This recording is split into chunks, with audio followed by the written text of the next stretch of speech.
Sometimes we're called out by patients who genuinely don't know what primary care services are available. Sometimes we're called out when people have perhaps overreacted.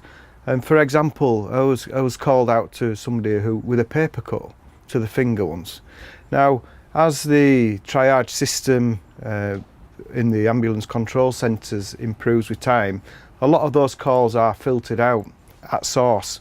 However, we do still get called out for patients who've maybe sounded like they are more ill on the telephone than what they actually are. But until you actually get your hands and your eyes on the patient, it's sometimes difficult to establish just what is going on. I think in the UK we've become very reliant on the emergency services now, and I think inappropriate calling, I think when they did the facts and figures recently, I think it was up to 70% of calls that come into emergency services are not actually requiring an ambulance, and it takes an awful lot of time. And when somebody makes a treble 9 call, even if they just put the phone down, we have to send an emergency vehicle because we don't know what the situation is, and we can't just walk away from it. We have to find out, we have to call back, or we have to send somebody round. I think look at the situation. Do you really need an ambulance?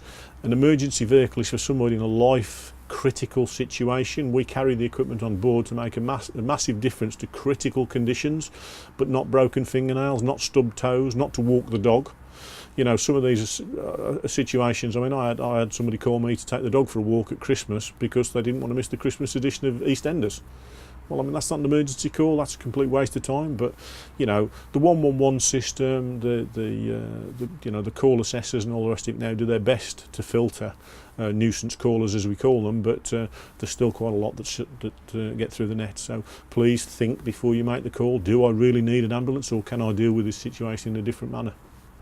I'd much rather arrive at a patient's side, rule out any life-threatening or serious conditions, and leave that patient at home safely, rather than the other side of the coin, getting there where it's too late, where perhaps I should have rang 5, 10, 15 minutes earlier, and it is too late then. So it's always good to get there, and quite often we can have a cup of tea then with a patient and kind of make sure that they're going to be okay.